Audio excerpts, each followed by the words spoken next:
All right, today we're going to be looking at section 6.4 prep. Question 1, we want to write the domain in interval notation. So we have a rational function, f of x equals x plus 3 divided by x minus 4. So when we're dealing with rational functions, we have to remember that we cannot divide by 0. So whatever value of x causes the denominator to be equal to 0, we remove that point and then we can find our domain.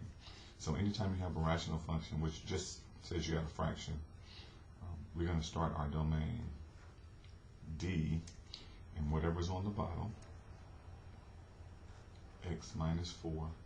We're going to set that not equal to 0. So we're telling ourselves that the bottom cannot be 0.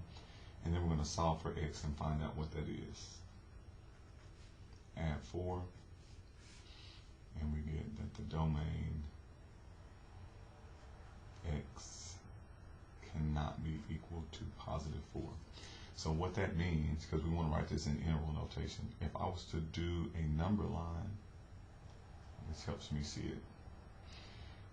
This goes from negative infinity to positive infinity.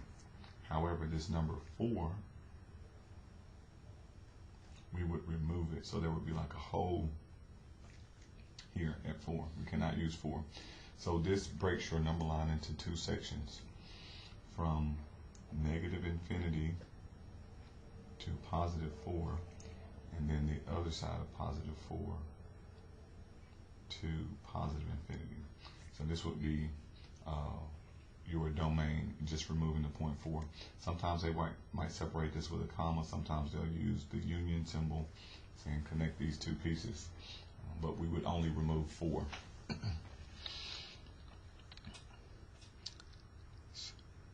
We would do parentheses on both.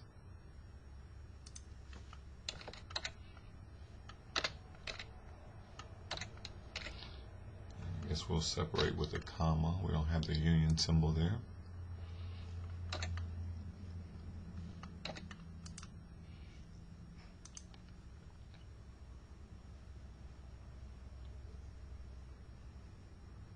Oh, they do have the union symbol. I didn't see it.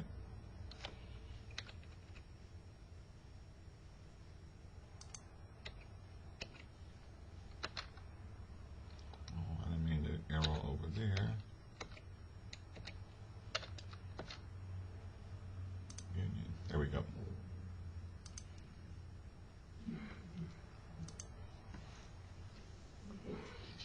All right, number 2.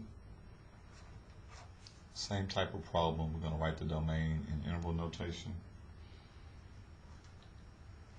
Again, we have a rational function.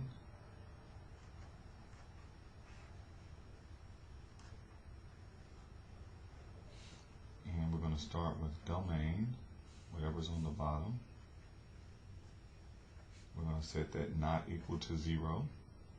Solve for x.